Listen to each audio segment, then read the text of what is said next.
बिहार के तमाम हमारे शिक्षक भाई बहन को आनंद कौशल का क्रांतिकारी प्रणाम। सरकार के जो कुछ नियम और कानून बनाए गए हैं सरकार के द्वारा, वह संवैधानिक नहीं है, फिर भी अभी वो नियम चल रहा है।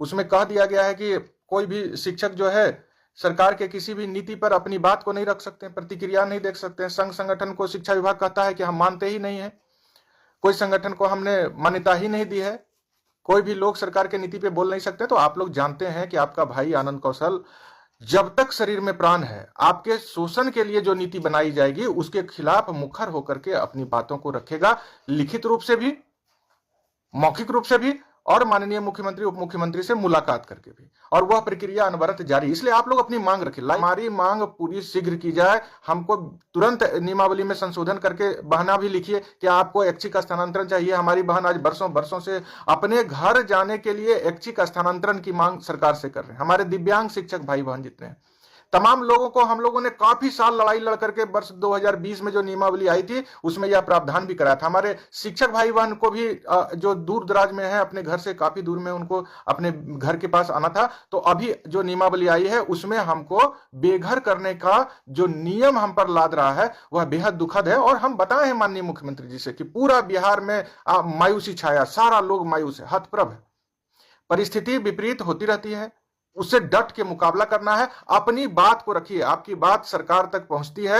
हम लोगों के आपका जितना भी दिक्कत था, जब नियमावली कैबिनेट से पास हुआ उस समय उसकी प्रति आई नहीं थी, शिक्षा विभाग द्वारा अधिसूचना जारी नहीं किया गया था। हम लोग खुले दिल से माननीय मुख्यमंत्री जी और उप मुख्यमंत्री जी को बधाई दिए, धन्यवाद दिए, आभार प्रकट किए। जब हम नियमावली पढ़े 5 बजे शाम में 26 दिसंबर को, तो घोर निराशा।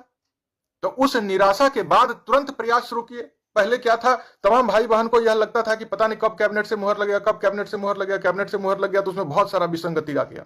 तो उस विसंगति को दूर कराने के लिए बिहार माध्यमिक शिक्षक संघ के हम लोगों के जो नेता हैं, बिहार माध्यमिक शिक्षक संघ के महासचिव पूर्व सांसद आदरणीय शत्रुघ्न बाबू और हम तमाम लोग प्रयासरत हैं। आपके जो है कोसी शिक्षक निर्वाचन क्षेत्र के एमएलसी हैं आदरणीय माननीय संजीव कुमार सिंह, उनके द्वारा 27 तारीख से ही प्रयास शुरू कर दिया गया है। आपका तिरहुत के शिक्षक निर्वाचन क्षेत्र के माननीय एमएलसी हैं संजय कुमार सिंह जी, उनके द्वारा 27 तारीख से ही प्रयास किया जा रहा है कि नियमावली में जो इस तरह से जबरन स्थानांतरण का प्रावधान कर दिया गया है और कई त्रुटियां, प्रोन्नति वगैरह सब जो हम रिटर्न में दिए हैं, फेसबुक के वॉल पे है, तमाम तरह के त्रुटि को दूर किया जाए, मुख्यमंत्री का ध्यान आकृष्ट कराए। तो आप लोग कि नियमावली में शीघ्र संशोधन किया जाए, ऐच्छिक स्थानांतरण का प्रावधान किया जाए, जो हमारा प्रोन्नति का मामला है उसमें जो त्रुटि है उसको शीघ्र दूर किया जाए, वरीयता का निर्धारण नियुक्ति तिथि से किया जाए, प्रोन्नति का लाभ नियुक्ति तिथि से दिया जाए। तमाम एनसीएफ के द्वारा पूरे देश के लिए रख दिया गया है और सभी देश में, सभी राज्य में उसका पालन भी किया जा रहा है। 6 घंटा 5.5 घंटा प्रत्येक राज्य में सरकारी स्कूल का संचालन किया जा रहा है। बिहार में 8 घंटा का कोई औचित्य नहीं है। शिक्षक को अगर मानसिक रूप से थका दिया जाएगा तो कैसे क्वालिटी एजुकेशन की बात हम करेंगे। शिक्षक को प्रसन्न रहना चाहिए। तो नियमावली आता है तो जबरन स्थानांतरण का उसमें जोड़ दिया जाता है। जो प्रारूप हमारे को दिया गया था उसमें ऐसी बात नहीं थी, हम लोग उम्मीद कुछ और कर रहे थे, लेकिन प्रारूप से भी इतर बातें सामने आ गई, इसलिए हम लोगों ने उसका विरोध भी किया है और सुझाव के रूप में लिखित आवेदन भी समर्पित कर दिया गया। तो एनसीएफ में जो प्रावधान है वो एक मॉडल टाइम टेबल दिया गया है। उस टाइम टेबल के आधार पर हर राज्य अपने हिसाब से समय निर्धारित कर रहा है। कोई 8 ही बजे से क्लास चला रहा है, कोई 9 बजे से, कोई 10 बजे से, लेकिन 6 घंटा सब लोग चला रहे हैं। बिहार में 8 घंटा स्कूल खोल दिए हैं। एनसीएफ के मुताबिक जो है हर दूसरे सैटरडे को स्कूल बंद है। जब आप स्कूल के 2 दिन सप्ताह में आप 1 दिन बंद कर दे रहे हैं, शनिवार को, महीने में 2 शनिवार को बंद है, तो इधर तो समय बढ़ेगा। हमारे यहाँ तो 6 दिन चल रहा है बिहार में कंटिन्यू, तो हमारा समय तो और कम होना चाहिए स्कूल का। तो इसको समझने का चीज है और इसको समझ के जो चीजें पूर्व से चली आ रही थी, अब बच्चा के ऊपर भी उतना लोड नहीं पड़ना है। बच्चा पढ़ाई का कितना बोझ उठा सकता है, जितना उठाया जा सकता है उतना कहा गया है। सप्ताह में कहा गया है 29 घंटा, इसको आप जैसे चाहे वैसे एडजस्ट कर लें। आपका मांग पत्र, तमाम चीजों मांग पत्र आपका मेरे फेसबुक वॉल पे रखा हुआ है, आप उस मांग पत्र को पढ़ लीजिए। नियमावली के संशोधन के लिए जो मांग पत्र हम लोगों ने दिया है, और किसी बात के लिए चिंता मत कीजिए।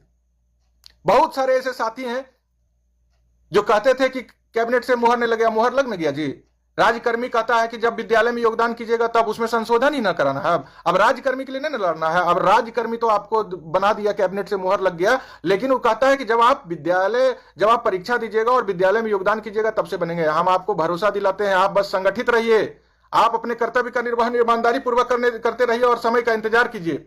किसी भी परिस्थिति में इस तरह का जो प्रावधान इसमें किया गया है नियमावली में आपको बेघर करने वाला, उसको बर्दाश्त नहीं किया जाएगा। और अभी तो हम इसलिए आपको हर्ष के साथ कह रहे हैं कि माननीय मुख्यमंत्री जी के संज्ञान में इन बातों को ला दिया गया है, माननीय उप मुख्यमंत्री जी के संज्ञान में आपको इन सभी बातों को ला दिया गया है। इसलिए आप लोग निश्चिंत रहिए, अगर वह राज्यकर्मी देने का निर्णय लिए हैं तो ये गलत प्रावधान को भी हटाएंगे। और बिहार माध्यमिक शिक्षक संघ के हमारे अभिभावक और महासचिव आदरणीय शत्रुघ्न प्रसाद सिंह जी, हम लोग सब उनके साथ पूरे मजबूती से प्रारंभिक से लेकर माध्यमिक तक के शिक्षक इस नियमावली में संशोधन कराने का प्रयास कर रहे हैं, एकदम दिन रात इस भीषण ठंड में भी। समझिए ना, 82 साल की उम्र में इतनी कड़कड़ाती ठंड में पटना में डटे हुए हैं शत्रुघ्न बाबू, हम लोगों से अधिक ऊर्जा के साथ लगे हुए हैं। इसलिए कहीं भी प्रारंभिक के हों, माध्यमिक के हों, उच्च माध्यमिक के हों, सभी शिक्षक भाई बहन से मेरा करबद्ध प्रार्थना है, धैर्य रखिए। अभी देखें आप लोगों ने, राज्यपाल महोदय ने शिक्षा विभाग के कुछ निर्णय पर कितना तीखी प्रतिक्रिया पत्र लिखकर व्यक्त किया है। अब इससे कड़ा क्या पत्र हो सकता है? समझना चाहिए कि जो संविधान में अधिकार दिया हुआ है लोगों को, कि आप अपने बात को शालीनता पूर्वक रख सकते हैं। सरकार अगर कोई नीति बनाती है उस पर अपना सुझाव दे सकते हैं, तो कहता है आप बोलवे नहीं कीजिए, आप किसी संगठन में जुड़वे नहीं कीजिए। आज हमारे कितने लोग हैं जो अपना सर्वस्व निछावर कर दिए, उन सब के मुंह पे ताला लगा दिए। तो इस तरह से गन पॉइंट पे पर बच्चा मनाता है, उस दिन उसको कहिएगा पढ़ने के लिए, और व्यवहारिक ना है। 8 घंटा समय कर दीजिए, कहते हैं क्या राज्यकर्मी के लिए 8 घंटा? अरे राज्यकर्मी सरकारी कार्यालय में काम करने वाले के लिए अलग बात है, अलग व्यवस्था है। शिक्षक कर्मचारी कार्यालय में काम करने वाले कर्मी नहीं ना भाई, जितना मानसिक रूप से प्रसन्न होगा उतना बढ़िया पढ़ाएंगे। बच्चे के लिए 5.5 घंटा एनसीएफ में पढ़ाने का प्रावधान है स्कूल आने का। आप जान लीजिए 220 दिन साल में स्कूल खुलना चाहिए। बिहार में स्कूल कितना दिन खुल रहा है भाई? 365 दिन में आप घटा दीजिए, जो 52 को रविवार होता है, 365 दिन में आप घटा दीजिए 52, 313 दिन, उसमें 60 को छुट्टी घटा दीजिए, 253 के आसपास, मतलब 250 दिन क्यों खोल रहे हैं भाई स्कूल? 250 दिन क्यों खोल रहे हैं? इस तरह से परेशान करने की मंशा से अगर काम होगा तो गुणवत्तापूर्ण शिक्षा कैसे होगा? देखने लीजिए, उसमें तो लिखिए दिए हैं आज पूरा।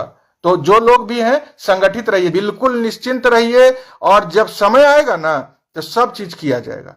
अभी तो ऐच्छिक स्थानांतरण का पहले प्रावधान कराना है, जो हम 8 गो बिंदु लिख करके दिए हैं वह नियमावली में संशोधन करके समाहित करवाना है, और समय सारणी में जो सुधार कराना है वो कराना है, और छुट्टी में जो कटौती किया गया उसको पुनः से बहाल करवाना है। और इसका प्रयास जारी है, बस आप लोग भी इस प्रयास में साथ दीजिए, जो जहां है घर से ही साथ दीजिए।